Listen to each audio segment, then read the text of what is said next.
हाँ तो प्यारे बच्चों, आज हम नए चैप्टर की शुरुआत करते हैं और एक ऐसे टॉपिक पे चर्चा करूंगा मैं जो काफी बेहद इंटरेस्टिंग है। मैं इसके बेसिक कॉन्सेप्ट को समझाने की कोशिश करूंगा। आज का जो हमारा टॉपिक रहेगा विद्युत विभव विभवांतर, और जिस क्षेत्र में हम इसको पढ़ेंगे स्थिर विद्युत बल के अनुरूप पढ़ेंगे इसको, क्या वो संरक्षी बल है या नहीं, इस चीज की हम चर्चा करना चाहेंगे। मैं संदीप सारण, व्याख्याता भौतिक विज्ञान, हमारे इस YouTube चैनल पर आपका हार्दिक अभिनंदन और हार्दिक स्वागत करता हूं। और एक नए जोश के साथ हम आज इस कंसेप्ट को समझेंगे। देखिए, मैंने एक परिभाषा लिखी है बहुत सिंपल सी, कि विद्युत विभव अगर किसी क्षेत्र में प्रदर्शित करना हो तो क्या उसका परिभाषा रहेगी। तो किसी एकांक धन आवेश को अनंत से, अनंत का मतलब है कि उस क्षेत्र के बाहर का भाग है, से विद्युत क्षेत्र में स्थित किसी बिंदु तक विद्युत बल के विरुद्ध किया गया कार्य ही उस बिंदु का विद्युत विभव कहलाता है। इसको हम जानने की कोशिश करते हैं। मान लीजिए ये हमारा कोई एक आवेश Q रखा हुआ है और ये इसका क्षेत्र है। कंसेप्ट को समझें। ये हमारा, मान लीजिए इतना, इस आवेश के कारण इतना भाग है वो प्रभावित होता है इसके प्रभाव में, यानी इतने भाग में इस आवेश का प्रभाव है, क्षेत्र है ये आवेश हमारा। इसके बाहर विद्युत क्षेत्र की तीव्रता शून्य हो जाएगी, यानी इसके द्वारा किसी अन्य आवेश पर लगाया गया बल इस सीमा से बाहर शून्य हो जाएगा, या हम दूसरे भाग में कहें तो विद्युत बल का मान है वो भी शून्य होगा। हम सब जानते हैं F बराबर होता है KQ/R²। अगर ये जीरो हो जाए, Q1 Q2, तो इसका मतलब है कि Q1 और Q2 तो जीरो है नहीं, क्योंकि K नियतांक वैल्यू है। दोनों आवेश उपस्थित है, एक यह आवेश जो क्षेत्र उत्पन्न करता है, एक एकांक आवेश जिसके ऊपर इसका प्रभाव देखना है, यानी Q1 Q2 भी शून्य नहीं है। तो ये पूरा भाग है ये शून्य नहीं होगा। तो फिर बच गया कौन, 1/R²=0, और इसको लिख दें 1/0, और R=1/0, और 1/0 क्या होता है, अनंत। तो हम इस दूरी को अनंत मानते हैं। पहले तो इस कंसेप्ट को सही कर लें कि ये अनंत जो लिखा होता है इसका मीनिंग क्या। कॉपी पेन लेके बैठे, नोट करें अच्छी चीजों को, समझें अच्छे से, वीडियो को दोबारा देख लें कहीं अगर डाउट रहता है, लेकिन पूरा वीडियो देखेंगे तो आपको कंसेप्ट की जानकारी मिलेगी, स्किप नहीं करें। तो आर का मतलब कितना हो गया, अनंत। अनंत दूरी का मतलब ये नहीं है कि जिसे हम परिभाषित नहीं कर सकते। यहां अनंत दूरी का मतलब है कि वो दूरी, या वो आप कह सकते हैं उन दो आवेश के मध्य का विस्थापन दूरी, जो भी शब्द आप यूज करें, जहां पर इसका प्रभाव नहीं पड़े उसके ऊपर। अगर इसका प्रभाव पड़ता है तो वो निश्चित दूरी है, लेकिन इसके प्रभाव क्षेत्र से अगर वो बाहर है तो उस दूरी को हम अनंत कहेंगे। तो अनंत जब दूरी है, यानी इस बिंदु पे दूरी को हमने अनंत नाम दे दिया।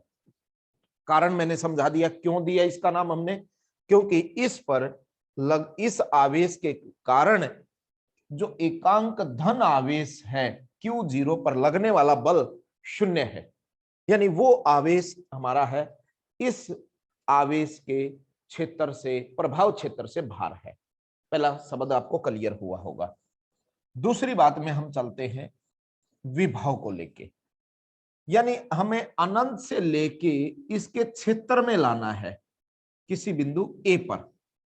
कैसे भी हम ला सकते हैं। जब हम यहां लेके आएंगे तो जो भी कार्य करना पड़ेगा क्षेत्र के विरुद्ध, ये ध्यान रखना क्षेत्र के विरुद्ध की बात चल रही है, क्योंकि ये बाह्य कार्य है और बाह्य कार्य क्षेत्र का कार्य नहीं है।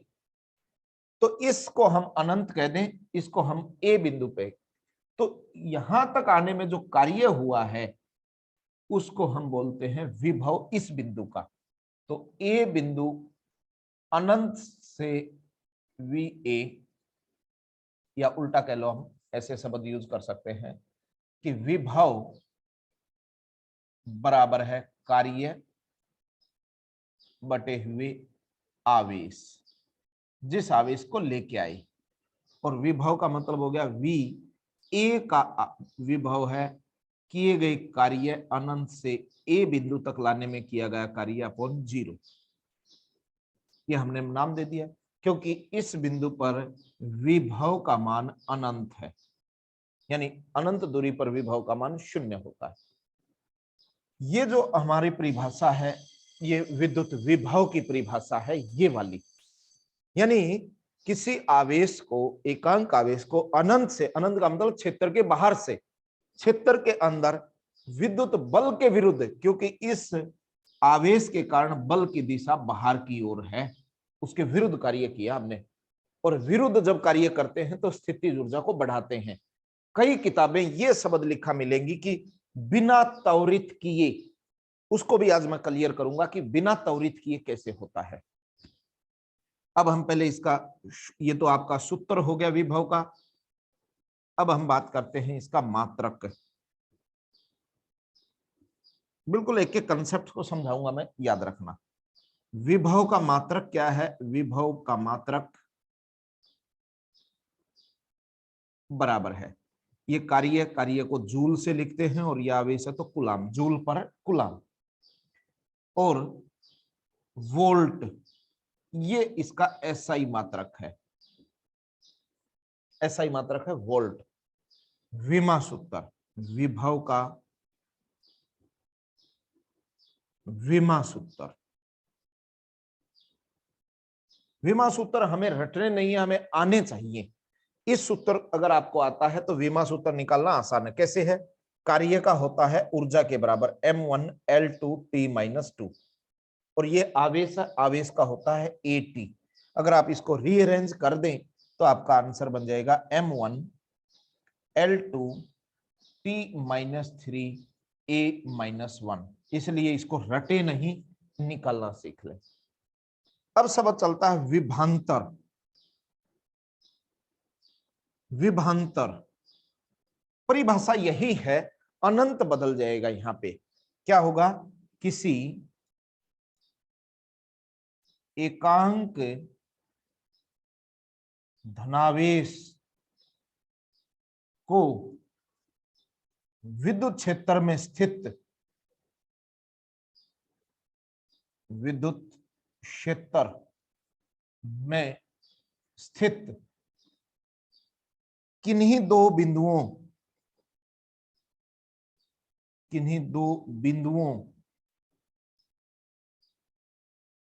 के मध्य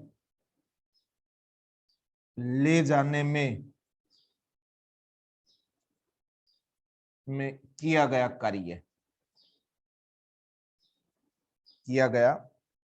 कार्य विभांतर कहलाता है।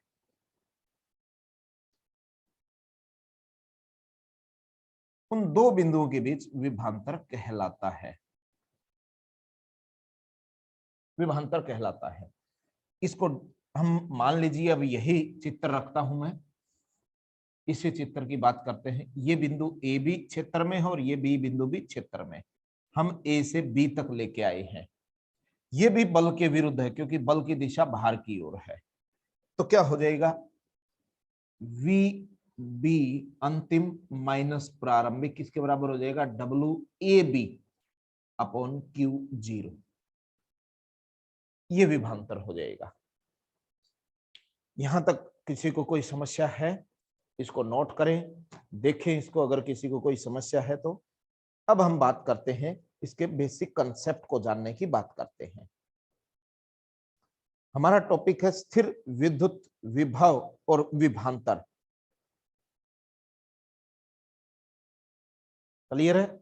साफ कर देता हूं इसको मैं। अब मैं इसके कंसेप्ट को थोड़ा सा और गहराई से पढ़ाने की कोशिश करूंगा ताकि आपको इसके बारे में समझ पैदा हो और ऐसा लगे कि हाँ, वास्तव में हमें इस टॉपिक की जानकारी हुई है। देखिए, अब ये हमारे दो बिंदु थे, इसको मैं यहां से हटा देता हूं। क्षेत्र के एक बिंदु ए है, क्षेत्र का एक बिंदु बी है, ए से बी तक हमने विस्थापित किया है। तो इंपॉर्टेंट कंसेप्ट ये याद रखना है विभव और विभवांतर का, विभव व विभवांतर, इसके कंसेप्ट को हम जानने की कोशिश करेंगे। Q0 एकांक आवेश है, एकांक आवेश को ए से बी तक विस्थापित किया हमने, विस्थापित करने में स्थितिज ऊर्जा में परिवर्तन, स्थितिज ऊर्जा में परिवर्तन कितना हो जाएगा? मान लीजिए यहां स्थितिज ऊर्जा है UA, यहां स्थितिज ऊर्जा है UB, तो कितना हो जाएगा? UB minus UA। ध्यान रखना, इसकी एक निश्चित स्थिति के कारण इसमें जो ऊर्जा उपस्थित होती है उसको बोलते हैं स्थितिज ऊर्जा। तो यहां ए बिंदु पर, ये बिंदु स्थिर वैद्युत में है, और स्थिर वैद्युत का मतलब है कि आवेश भी रखा हुआ हमारा, ये गतिशील अवस्था में नहीं है, और ये बिंदु एक निश्चित दूरी पर है। तो यहां स्थितिज ऊर्जा UA है, इसको हमने विस्थापित किया, UB पे लेके आए, तो इसकी स्थितिज ऊर्जा में परिवर्तन हुआ है। और स्थितिज ऊर्जा में परिवर्तन एकांक आवेश के प्रति जो हमारा कहलाता है उसको हम विभवांतर कहलाते हैं। तो ए व बी के बीच विभवांतर, ए व बी के मध्य विभवांतर क्या हो जाएगा? VB माइनस VA बराबर है स्थितिज ऊर्जा में परिवर्तन बटे हुए एकांक आवेश, और इसको अगर लिख दे UB minus UA upon Q0 तो कोई गलत नहीं होगा। माना प्रारंभिक स्थिति, प्रारंभिक स्थिति A अनंत पर है, अनंत पर है, अर्थात ए पर विभव व स्थितिज ऊर्जा दोनों शून्य हैं। ध्यान रखना क्या शब्द लिखा हमने, दोनों शून्य हैं। तब यानी हमने इस ए बिंदु को बाहर मान के चल लिया, तो उस अवस्था में क्या हो जाएगा? विभव भी शून्य होगा और स्थितिज ऊर्जा भी शून्य। तो ये आर्टिकल क्या बन जाएगा आपका? VB माइनस 0 UB माइनस 0 बटे Q0। तो VB बराबर है UB बटे Q0।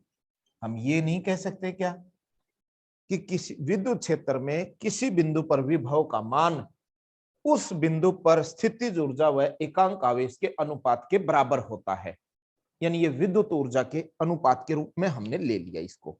तो हम ये कह सकते हैं कि विद्युत क्षेत्र में किसी बिंदु पर विद्युत स्थितिज ऊर्जा प्रति एकांक आवेश को विद्युत विभव कहते हैं।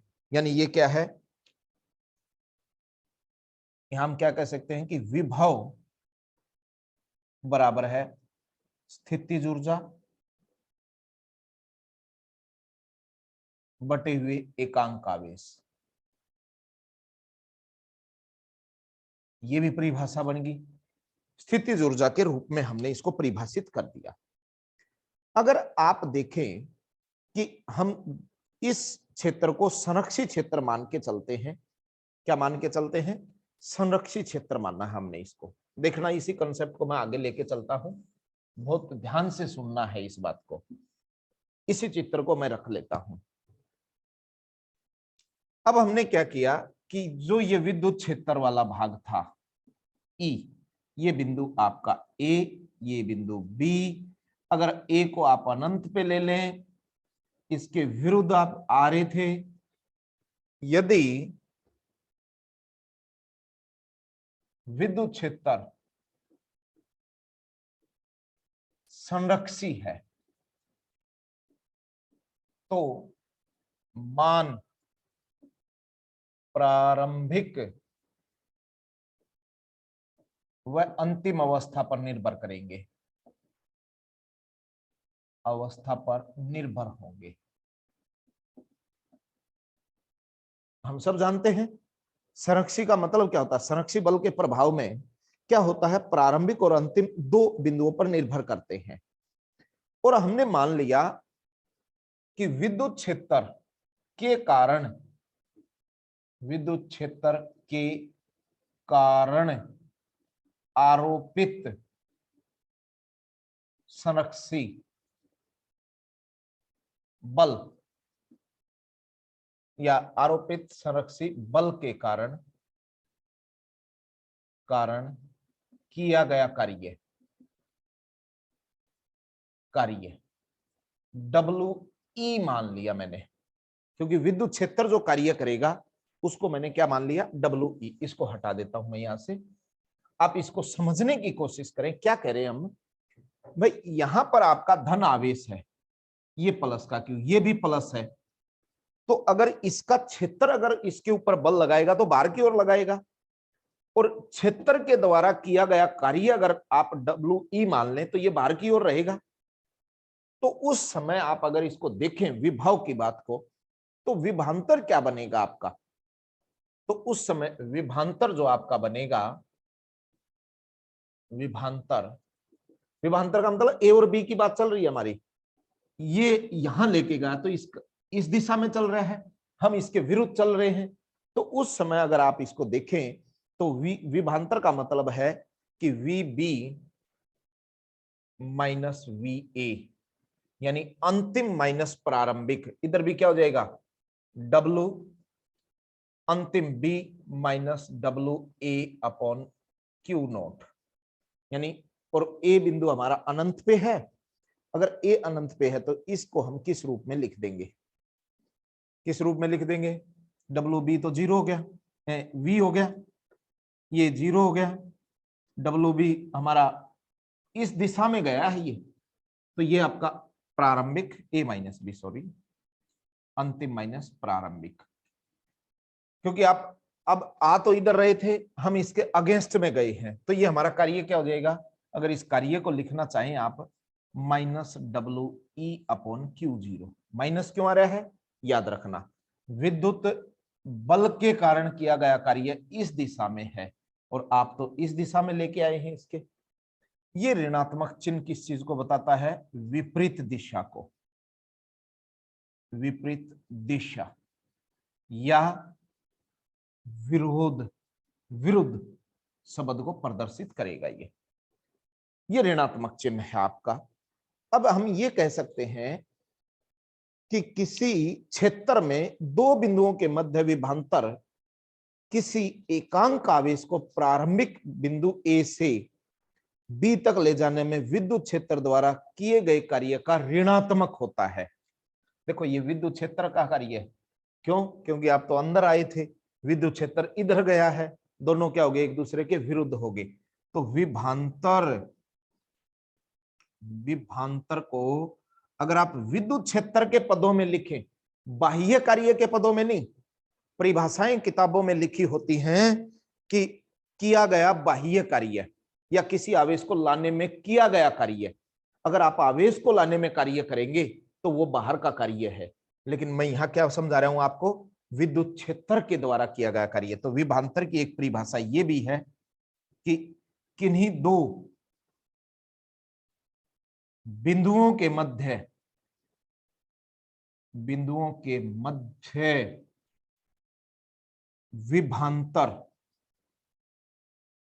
विभवांतर उनके मध्य विद्युत क्षेत्र के द्वारा किए गए कार्य के ऋणात्मक मान व एकांक आवेश के अनुपात के बराबर होता है, अनुपात के बराबर होता है। ये आपको ध्यान रखना है। ऋणात्मक कार्य इसलिए लेते हैं कि जो बल, बाह्य बल आप ऐसे लेके आए हैं, ये है बाह्य बल द्वारा कार्य, ये हो गया अनंत से बी बिंदु, और बी से इधर जाओगे, बी से अनंत, ये है विद्युत क्षेत्र द्वारा कार्य, द्वारा कार्य। तो दो बिंदुओं के मध्य विभवांतर बाह्य बल के द्वारा किए गए कार्य जो किसके है, विद्युत क्षेत्र के विरुद्ध है, तो इसलिए ऋणात्मक चिन्ह आता है। इस बात का ध्यान रखेंगे। अगर आप बाह्य बल के द्वारा कार्य निकालना चाहते हैं, देखिए मैं इसी शब्द को परिवर्तित कर देता हूं, यदि बाह्य बल द्वारा कार्य है तो क्या बन जाएगा, V B minus V A बराबर है W external upon Q zero. फिर ये प्लस में आ जाएगा बाह्य बल के कारण, क्योंकि बाह्य बल तो ऑलरेडी विद्युत बल के विरुद्ध में कार्य करता है। इसलिए इस बात में किसी को कंफ्यूज नहीं होना है कि विरुद्ध में कैसे काम होते हैं। अगर आप बाह्य बल शब्द यूज करते हैं तो यहां धनात्मक चिन्ह आएगा, क्योंकि बाह्य बल तो पहले विरोध में है। अगर आप विद्युत बल के द्वारा कार्य निकालना चाहते हैं तो उसका ऋणात्मक मान होगा। ये मैं यहां समझाना चाहता था कंसेप्ट। अब कई बच्चों के मन में अक्सर मैंने देखा है ये क्वेश्चन होता है कि क्या हम ये धन आवेश ना लेके ऋण आवेश ले सकते हैं? बिल्कुल ले सकते हैं। उसमें भी आपको बाह्य बल के या विद्युत बल के विरुद्ध ही पढ़ना पड़ेगा। ये कई बार हम इजी करने के लिए, आसान करने के लिए परिभाषा में परिवर्तन कर देते हैं कि एकांक धनावेश को अनंत से क्षेत्र में किसी बिंदु पर लाने में किया गया कार्य विभव कहलाता है, जो सही नहीं है। अगर आप इसको ओवरऑल देखें, अगर यही चीज हम मान के चले कि बाह्य क्षेत्र से एकांक आवेश को क्षेत्र में लाने में किया गया कार्य आपका विभव है, तो अगर आपका आवेश ऋणात्मक है तो अपने आप नहीं आएगा क्या? कैसे? यहां अगर आपका धन आवेश है और ये आपका क्षेत्र है, तो ये अनंत से क्यू जीरो प्लस को लेके आओगे तो कार्य करना पड़ा।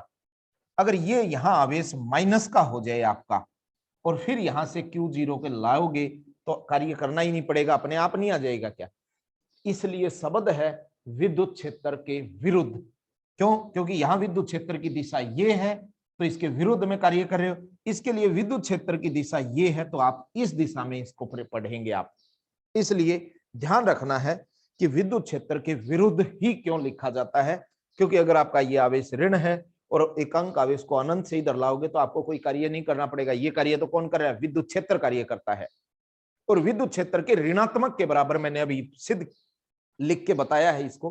क्यों हम विद्युत क्षेत्र के ऋणात्मक में लेते हैं? क्योंकि हमेशा बाह्य बल विद्युत क्षेत्र के विरुद्ध होता है।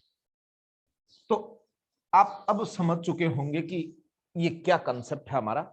अब इसी का हम प्रयोग करेंगे और हम कुछ और बातों को जानने की कोशिश करेंगे। कुछ और बातें क्या हैं? सबसे पहली बात यह है कि हम ये सिद्ध करेंगे कि क्या यह संरक्षी बल होता है।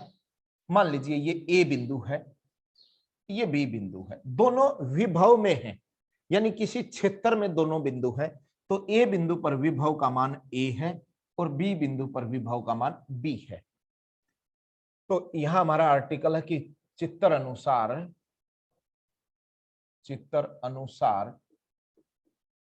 विद्युत क्षेत्र में दो बिंदु ए व बी पर विभव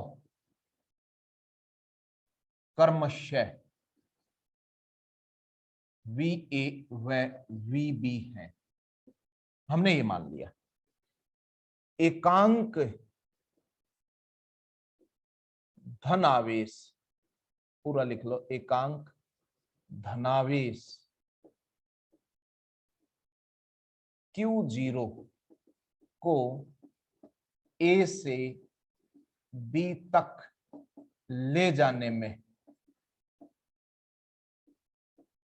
किया गया कार्य।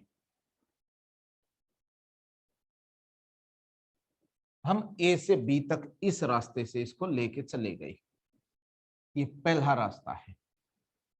तो कार्य क्या हो जाएगा, W1 पहले रास्ते पे कार्य है आवेश गुणा अंतिम विभव माइनस प्रारंभिक विभव। वे सूत्र है हमारा विभवांतर का, कि विभवांतर क्या होता है, विद्युत क्षेत्र के द्वारा किए गए कार्य का ऋणात्मक, लेकिन यहाँ तो हम ए से बी हम लेके गए हैं इसलिए धनात्मक के रूप में होगा यहाँ पे। अगर आप विद्युत क्षेत्र के कारण लेते तो फिर इसका ऋणात्मक मान लिया जाता। अब हमने क्या किया कि इसको वापस दूसरे रास्ते से हम यहां लेके आ गए वापिस, यानी पथ 2 से Q0 आवेश को B से A तक लाने में किया गया कार्य, तो W सेकंड हो जाएगा ये आवेश इंटू विभवांतर अंतिम माइनस प्रारंभिक। यहां अब प्रारंभिक यहां है और अंतिम ये है, ये दूसरा हो गया। इस पूरे पथ में, पूर्ण पथ में, पथ ए बी ए में कार्य,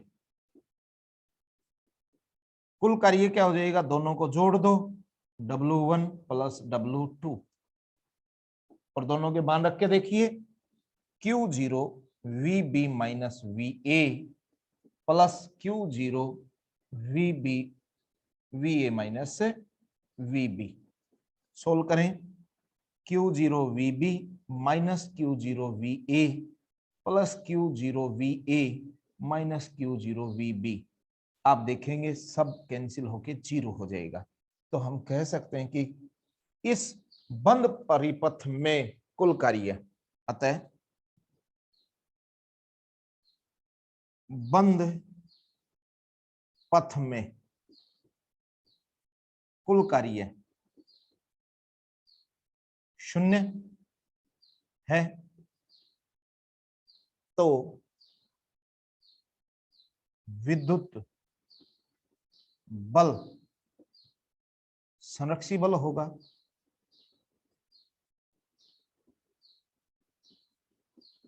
क्योंकि हमने 11th क्लास का एक टॉपिक आता था संरक्षी और असंरक्षी बल, कंजर्वेटिव और नॉन कंजर्वेटिव फोर्स। कंजर्वेटिव की परिभाषा यही होती थी संरक्षी बल की, कि वह बल जिसमें क्लोज पथ पर यानी बंद पथ पर किया गया कार्य 0 हो। और यहां हमने यही तो सिद्ध किया, ए से बी गए, बी से ए गए, अलग अलग रास्तों से गए, तो कुल कार्य कितना हुआ इसमें 0। इसका मतलब यह पथ पर निर्भर नहीं करता। अतः कह सकते हैं कि विद्युत बल में, विद्युत बल में या विद्युत बल के प्रभाव में एकांक आवेश को एक बिंदु से दूसरे बिंदु तक ले जाने में किया गया कार्य पथ पर निर्भर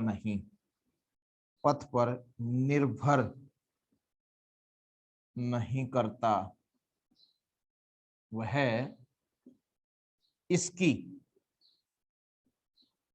प्रारंभिक व अंतिम स्थिति पर निर्भर है।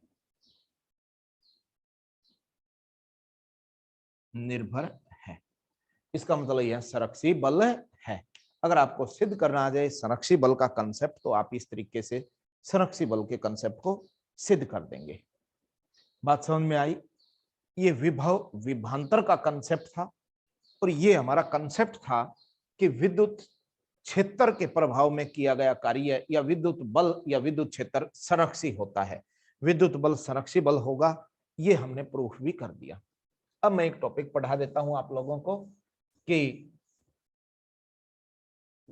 एकांक आवेश के कारण विद्युत विभव। तो उसके लिए मैं एक नया वीडियो बनाऊंगा आपके लिए कि बिंदु आवेश के कारण विभव किस प्रकार से हम ज्ञात कर सकते हैं। और उम्मीद करता हूं कि ये कंसेप्ट आपको समझ में आया होगा। फिर भी कोई डाउट रहा हो तो आप कमेंट बॉक्स में लिख दें, मैं उसको कोशिश करूंगा कि इसको आपको और अच्छे से भी समझाऊं, संतुष्ट करूं। तो आप इस वीडियो को एक बार या 2 बार जरूर देख लें। ओके, धन्यवाद।